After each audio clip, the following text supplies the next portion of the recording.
Hola, bienvenidos a todos. Estoy muy feliz de que estén acá en nuestra charla, en nuestra masterclass, El secreto mejor guardado de la salud, la microbiota intestinal.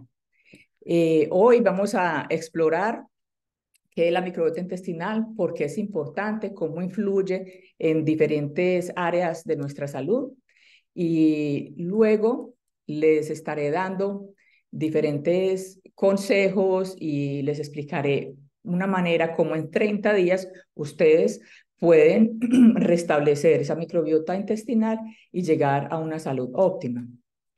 Vamos a empezar nuestra masterclass, el secreto más guardado de la salud, tu microbiota intestinal. Me alegra que me puedan acompañar y así que ya empezamos este viaje hacia una mejor salud. Te tengo una promesa. Si te quedas hasta el final, descubrirás cómo en 30 días puedes reducir la inflamación e irritación para comenzar a restablecer la función del intestino y el equilibrio de tu cuerpo y así gozar de una salud óptima para que tengas esa vida feliz que todos necesitamos. También si te quedas hasta el final, no lo tengo aquí, pero si terminas conmigo hoy, te voy a regalar una tarjeta de $50 para que puedas utilizarla con una compañía de superalimentos que tiene productos superalimentos que son muy beneficiosos para la salud y que están comprobados que te pueden ayudar a, a restablecer tu microbiota. Empecemos. El intestino, el gran olvidado. La medicina tradicional preventivamente insiste en la importancia de cuidar nuestro corazón, las arterias, los pulmones. Las investigaciones en neurociencia ponen de manifiesto cada vez que de una forma más rotunda la importancia del sistema nervioso y el mantenimiento de la salud general, en el mantenimiento de la salud general del organismo. Sin embargo, es muy poco lo que se ha sido valorado nuestro sistema digestivo y en particular nuestros intestinos, a pesar de la gran cantidad de investigaciones que demuestran su implicación en procesos fisiológicos vitales para la prevención de muchas enfermedades.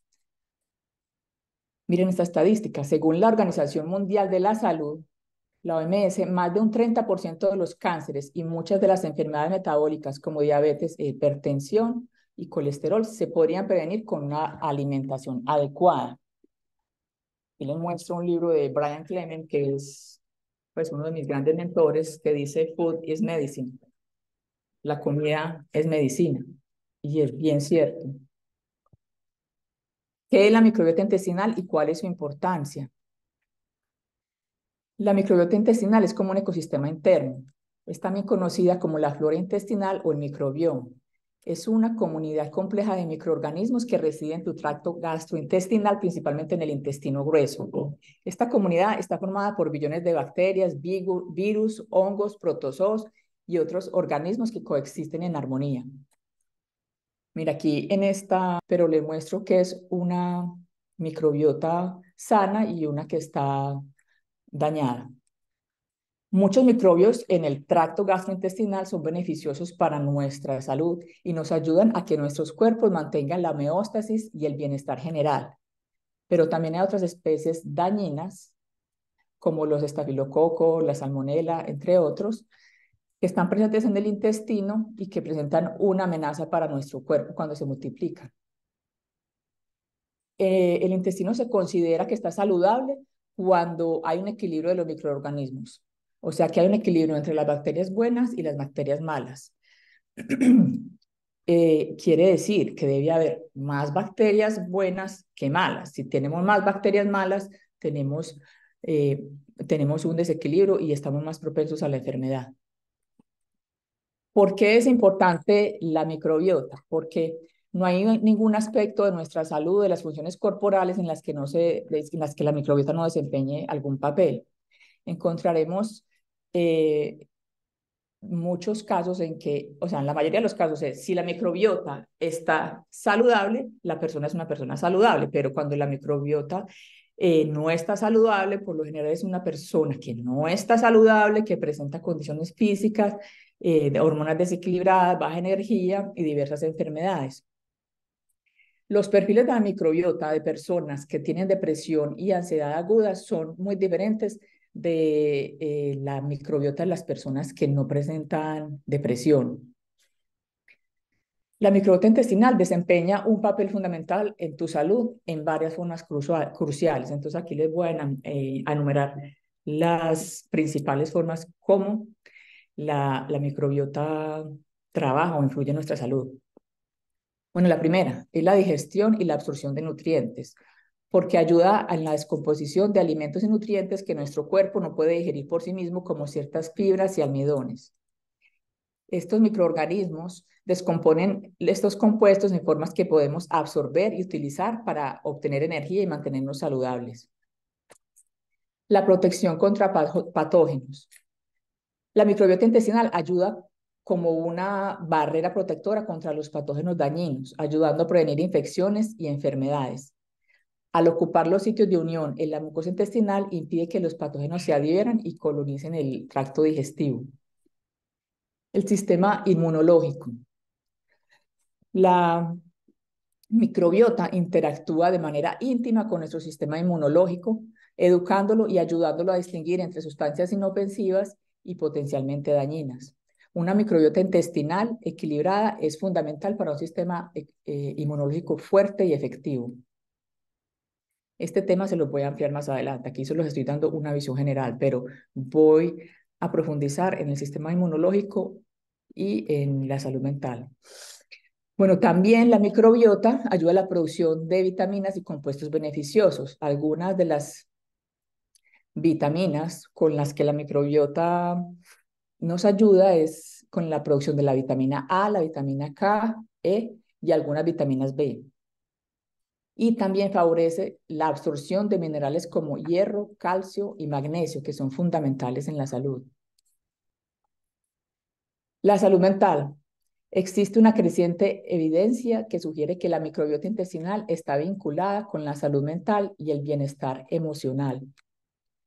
Las interacciones entre el intestino y el cerebro, conocidas como el eje intestino-cerebro, juegan un papel importante en la regulación del estado de ánimo y las emociones. Este es el otro tema que les voy a ampliar más adelante. La regulación del peso y el metabolismo. Se ha descubierto que la composición de la microbiota intestinal está relacionada con el metabolismo y puede influir en la regulación del peso corporal. ¿Por qué? Porque la microbiota interviene en la regulación del metabolismo de la glucosa en el hígado y la respuesta a la insulina y en los niveles de colesterol. Los desbalances en la microbiota pueden estar vinculados a problemas como la obesidad y la resistencia a la insulina. Además, la microbiota interviene en la regulación de la inflamación porque produce compuestos beneficiosos como los ácidos grasos de cadena corta, que tienen efectos antiinflamatorios y pueden protegernos de enfermedades crónicas. Una microbiota saludable puede ayudar a mantener la inflamación bajo control. Un microbioma equilibrado está asociado con una menor incidencia de enfermedades crónicas como diabetes tipo 2, enfermedades cardiovasculares y ciertos tipos de cáncer.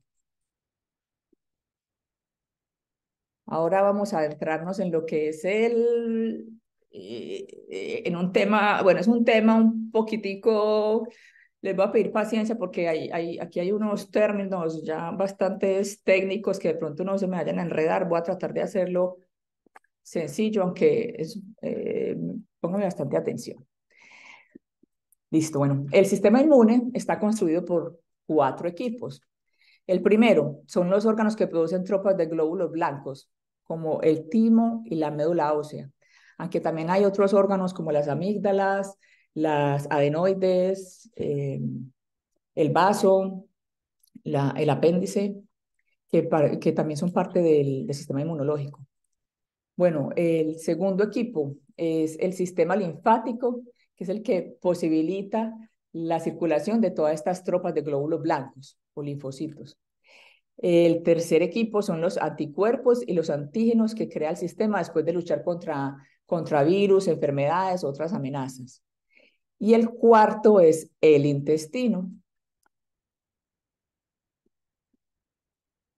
El sistema inmunológico en el intestino. Entonces, yo creo que ustedes de pronto han escuchado, que mucha gente dice El sistema inmunológico, perdón, en el intestino tenemos el 70, el 80% del sistema inmunológico. Ya les voy a explicar por qué. Espero que lo entiendan muy bien. Bueno, es lo que pasa. El, el órgano inmunitario más grande que existe es el intestino, porque el intestino, nada más el intestino delgado, mide 6 metros de longitud y el intestino grueso mide de 1 a 1,5 metros. Y la mayoría de los, o sea, todo el intestino delgado es productor de linfocitos. Bueno, por eso es que dice aquí, él es el encargado de producir hasta el 80% de todas las células inmunitarias en el tejido linfoide asociado al intestino. ¿Qué quiere decir esto?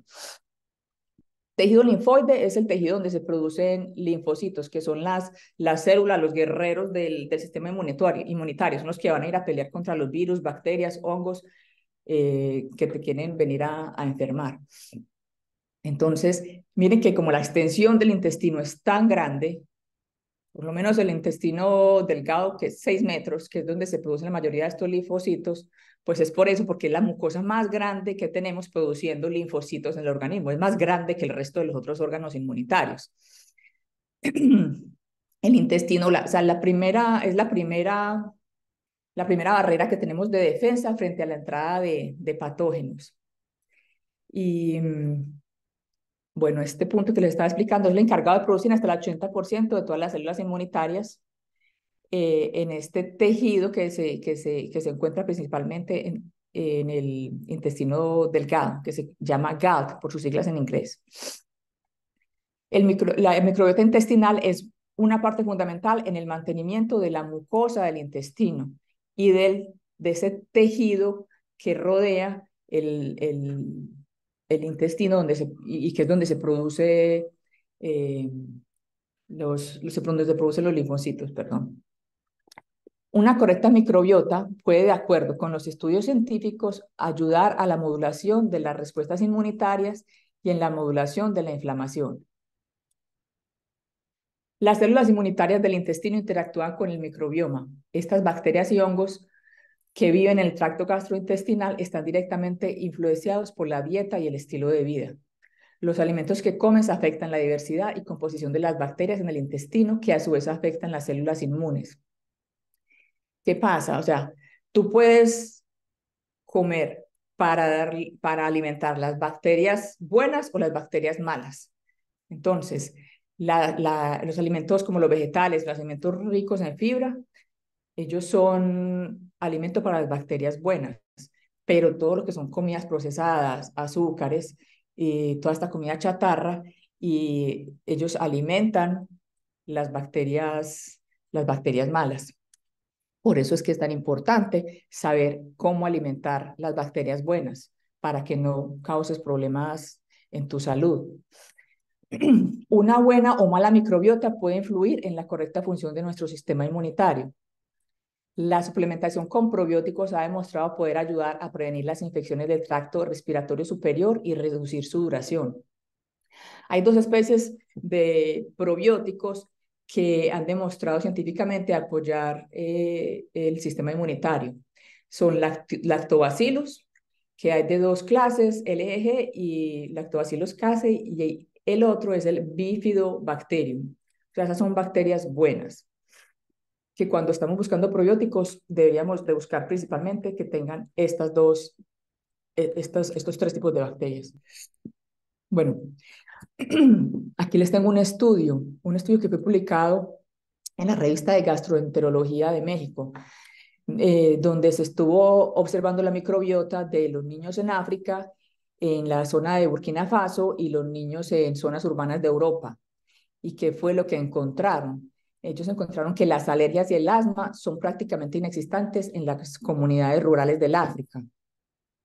Esta evidencia apunta a que hay una alteración de la microbiota intestinal en personas con, perdón, con alergia y asma se acumula. Los niños que viven en granjas tienen una incidencia menor de asma que los niños de la ciudad, ¿sí? ¿Por qué? Porque ellos tienen que estar interactuando con muchas más bacterias. Es lo mismo como cuando tú mandas tu bebé a la guardería. En un principio se va a enfermar un montón, pero es beneficioso para él porque ¿qué va a hacer? Va a construir más defensas. El intestino permeable, este es un gran problema que estamos presentando actualmente por el tipo de nutrición que la gente tiene. El intestino permeable es una condición en la que el revestimiento del intestino delgado se vuelve más permeable. O sea, el intestino está así como, tiene como unas fibras y cuando se hace permeable, ¿qué pasa? Que esas fibras se van abriendo y entonces dan paso a que las toxinas o alimentos parcialmente digeridos o bacterias se filtren en la sangre y esto produce un sinnúmero de enfermedades. ¿Por qué? Porque pues el organismo lo empieza a identificar como un organismo extraño y entonces a, o sea, va a empezar a pelear contra él. Y es ahí donde se empiezan a ver un montón de enfermedades autoinmunes. Bueno,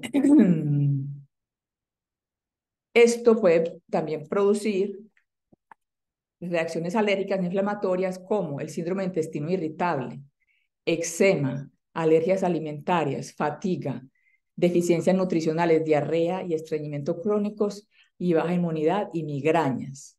Muchas de esas afecciones de la piel, alergias, son debido a esto. El intestino, en el intestino, cuando se presenta un desequilibrio como la disbiosis, disbiosis, ¿qué es? Es la proliferación o la mayor cantidad de bacterias malas. ¿Sí? Cuando las bacterias malas son más que las bacterias buenas. Bueno, o cuando se presenta la disbiosis o cuando se presenta la permeabilidad del intestino aumentada, puede contribuir a que el sistema inmunológico no trabaje bien o bueno, o sea, que haya una reacción inmunológica y entonces se dan enfermedades autoinmunes como la enfermedad de Crohn, la colitis ulcerosa, enfermedad celíaca, artritis reumatoide, lupus, esclerosis múltiple, psoriasis y enfermedades tiroideas autoinmunes como Hashimoto y enfermedad de Graves. Esa fue por lo que les quise expandir sobre el sistema inmune. Espero que hayan entendido. Igual si tienen preguntas, a lo último, o sea, cuando terminemos me las pueden hacer o vayan poniéndolas en el chat y les ayudaré cuando terminemos. Bueno, y ahora seguimos con el otro tema que quería profundizar, la conexión entre entre tu intestino y el estado de ánimo. El intestino, no sé si algunos han escuchado, pero es llamado nuestro segundo cerebro. Y aquí vamos a ver hoy por qué. Miren esta gráfica que está el cerebro, este es el nervio vago y este es la microbiota intestinal. Las bacterias en nuestro microbioma están vinculadas a nuestro sistema nervioso, nuestro cerebro, la capacidad para que los mensajes se transmitan de arriba hacia abajo por el nervio vago y nuestra alerta mental. En el intestino se producen sustancias químicas que permiten la función del cerebro y los nervios, que son conocidas como neurotransmisores. Son partículas que ayudan que las neuronas, o sea, las neuronas están separadas con unos espacios que se llaman sinapses, pero ¿qué hacen esos neurotransmisores? Son los que facilitan o sea, la comunicación entre las neuronas, que son las células del sistema nervioso. Voy a hablarles de los dos neurotransmisores muy importantes eh, que están en el intestino. El primero es el GABA. El GABA es un neurotransmisor que calma los nervios sobreexcitados. El GABA es producido directamente por las bacterias del microbioma y luego se transporta por los nervios para ser utilizados por las neuronas. La falta de GABA, ¿qué puede causar? Esa puede causar mal humor, ansiedad y hasta convulsiones. Y un exceso de GABA puede, al contrario, ponerte cansado, darte sueño durante el día dar pues, y que tengas una actividad nerviosa más reducida. Esto se debe a que el GABA es un neurotransmisor inhibitorio del sistema nervioso y estos niveles disminuidos de GABA o sea, cuando el GABA lo tienes bajito, se asocia con depresión, ansiedad e insomnio. Si tú no tienes suficiente GABA, tendrás problemas para relajarte y conciliar el sueño. Entonces puede producir insomnio y el insomnio es bastante detrimente para la salud porque es el insomnio, perdón, es el sueño. El sueño es súper importante. En el sueño, mientras que tú duermes, el organismo se está desintoxicando, se está limpiando de todas las toxinas que acumuló en el día. Y fuera de eso, si tú no duermes suficiente, se dispara una hormona que se llama el cortisol, que es la hormona se dice flight or fight, que es ese es el reflejo de, o sea, tu organismo está como en ese corre-corre constantemente porque sientes como que vas a ser atacado por un tigre. Y o sea, este exceso de cortisol es bastante detrimente para la salud. Bueno, el GABA, o sea, si tienes muy poco, no puedes dormir ni relajarte. Pero cuando tienes mucho GABA, te cuesta mantenerte despierto. El otro neurotransmisor que les voy a hablar hoy es la serotonina. Más del 90% de la serotonina se produce en el intestino.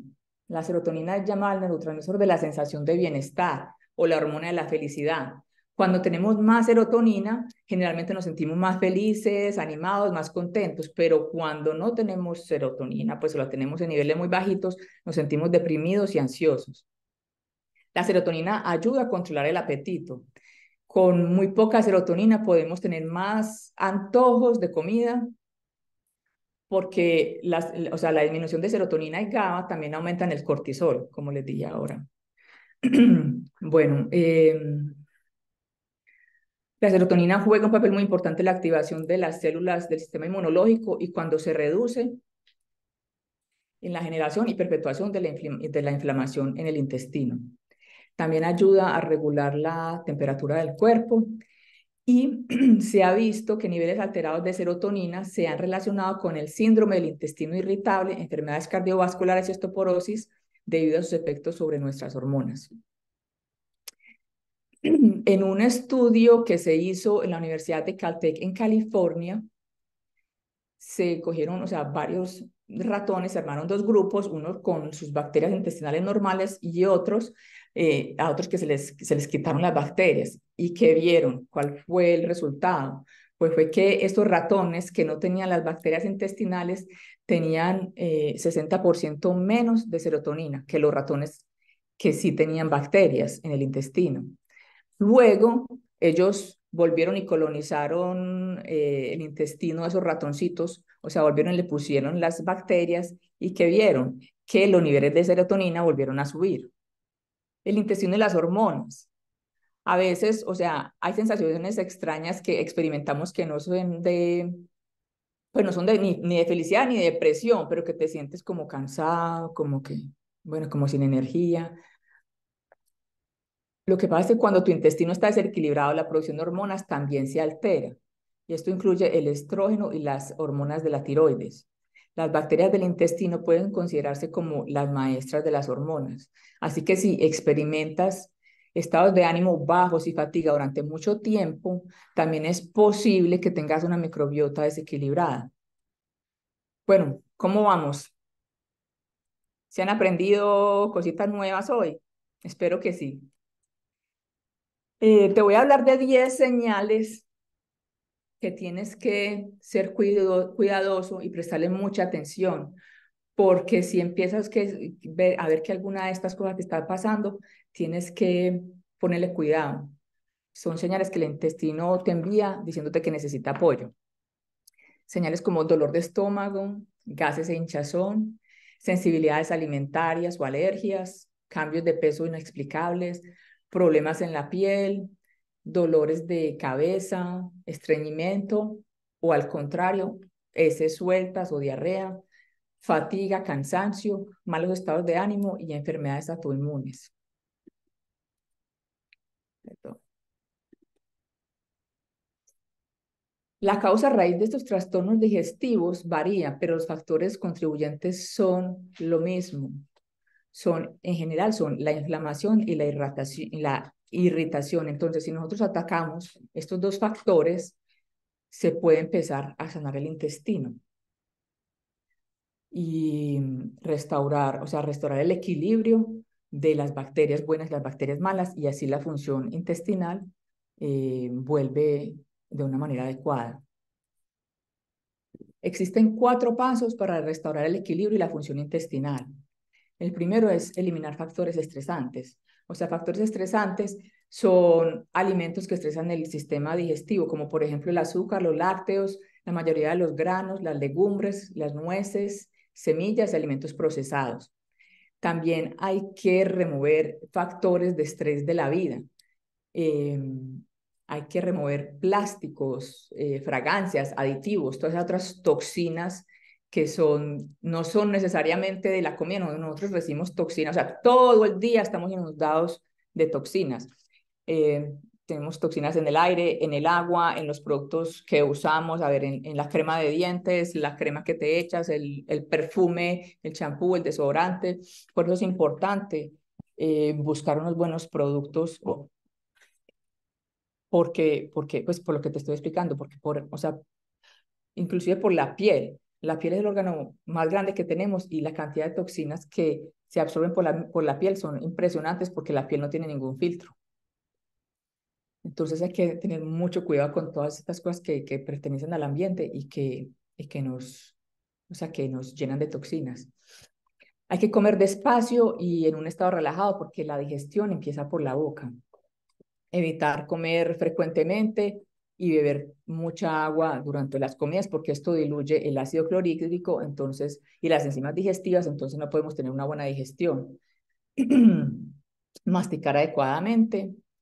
En teoría deberíamos de masticar mínimo 20 veces, pero yo sé que la mayoría de la gente en la vida de hoy es así que no, de ahora en adelante para nada. Vas a masticar bien tus comidas. Y bueno, y tener cuidado con el estrés.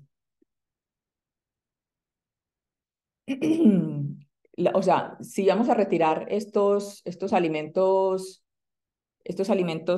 que nos producen estrés, hay que reemplazarlos con alimentos sanadores, ¿sí? Son alimentos que son ricos en nutrientes y que son fáciles de digerir, como por ejemplo el caldo de hueso, los alimentos fermentados, las proteínas limpias, los vegetales y las frutas orgánicas.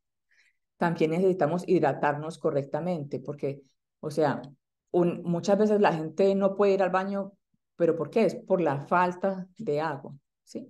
Es importante que consuma suficiente agua. Bueno, el tercer paso es descansar y restaurar para asegurarte que estás comiendo, que lo que estás comiendo se esté digiriendo y absorbiendo adecuadamente. El descanso digestivo ocurre cuando comemos de manera simple y nos enfocamos en apoyar la digestión, permitiendo un tiempo adecuado entre las comidas. También se pueden usar enzimas digestivas y posibles suplementos con ácido clorhídrico para ayudar en la digestión. Bueno, y ya el último paso ya sería recuperar el equilibrio. ¿Con qué nos podemos apoyar? Con probióticos, que son alimentos fermentados, perdón, que vienen de alimentos fermentados o de suplementos. Y las proteínas, grasas, fibras y micronutrientes que ayudan a garantizar un nivel estable en el azúcar en la sangre y comidas que están óptimamente equilibradas para una digestión saludable. Bueno, como les hablé de las toxinas, les quiero explicar cómo afectan nuestro microbiota intestinal y finalmente la salud. Bueno, las toxinas y la microbiota. Los metales pesados y los PFAs eh, es que son llamados productos químicos para siempre en nuestros alimentos y en el agua pueden matar lo que son las bacterias buenas del intestino. Los antibióticos, tienes que tener mucho cuidado con el consumo de antibióticos y hacerlo solo cuando de verdad sea necesario, porque ellos, así que, como destruyen las bacterias malas, ellos no, o sea, ellos no separan, o sea, solamente va a destruir las malas, no, ellos destruyen todo, a donde lleguen, destruyen todo lo que haya, destruyen bacterias buenas y bacterias malas. Entonces, por eso eh, es, es importante que solo los tomes cuando sea verdaderamente necesario. Hay una estadística que dice que aproximadamente el 20% de las personas que toman un curso de antibióticos sufren de depresión durante los próximos meses. ¿Por qué es esto? por lo que les expliqué anteriormente, porque si, si, si no tienes un equilibrio en la microbiota, no vas a producir bien lo que son esos neurotransmisores que te ayudan a sentirte bien, como el GABA y la serotonina. Por eso, cuando se reducen las bacterias buenas, eh, puedes llegar a la depresión, ansiedad, a todos estos problemas de tu estado de ánimo. Bueno, y cuando se aumenta a 2 cursos de antibióticos, el porcentaje de la depresión aumenta en un 40%. Bueno, y hay otra toxina que para mí es, o sea, una de las que más hay que prestarle atención, y es el glifosato. El glifosato es el químico que está en un herbicida de amplio uso mundialmente, se llama Roundup, es con el que matamos pues ¿cómo se llama eso? Las malezas, y se utiliza en muchos cultivos en todas partes, en todo el mundo. Está en casi todos los alimentos procesados, en las carnes. Él es un antibiótico, entonces mata bacterias buenas y bacterias malas. El glifosato, los microplásticos y los metales pesados son neurotoxinas, o sea que atacan lo que son las células de las células del cerebro, y también son disruptores hormonales, perdón. Cuando estas toxinas atacan los canales nerviosos, ellos se desaceleran y podemos experimentar confusión mental, falta de alerta y dificultad para resolver problemas. Cuando se aceleran, al contrario, entonces nos podemos volver hiperactivos, agresivos o sentir una sensación de hormigueo en la piel. Y cuando se descontrolan diferentes áreas, acelerándose, desacelerándose, o cuando tenemos una muerte real de los nervios debido a la intoxicación por estos factores, obtenemos condiciones como el autismo o el Alzheimer. Aunque esto no es parte de una intoxicación de las células nerviosas, aunque esto es parte de una intoxicación de las células nerviosas, también es una intoxicación de las bacterias que producen los neurotransmisores. ¿Y cuáles son esas bacterias? Son la microbiota, las bacterias del intestino. Bueno, hay una gran cantidad de condiciones que están relacionadas con el Roundup. Para la gente que vive en Estados Unidos hay que ser extremadamente cuidadoso. O sea, si tú no estás consumiendo productos orgánicos, estás consumiendo Roundup o glifosato. Condiciones que están relacionadas, aquí les muestro: autismo, cáncer, colitis, depresión, diabetes, enfermedad cardíaca, enfermedad celíaca e intolerancia al gluten, ALS, ALS, enfermedad hepática, enfermedad renal crónica, enfermedades respiratorias, esclerosis múltiple, hipotiroidismo, linfoma no Hodgkin, mal de Alzheimer, mal de Parkinson, obesidad, déficit de atención, problemas reproductivos, problemas del embarazo como infertilidad, abortos, partos de bebés muertos, enfermedad inflamatoria del intestino grueso, que se llama el síndrome de intestino agujereado, o en inglés leaky gut. El Roundup en California ya está declarado como un cancerígeno.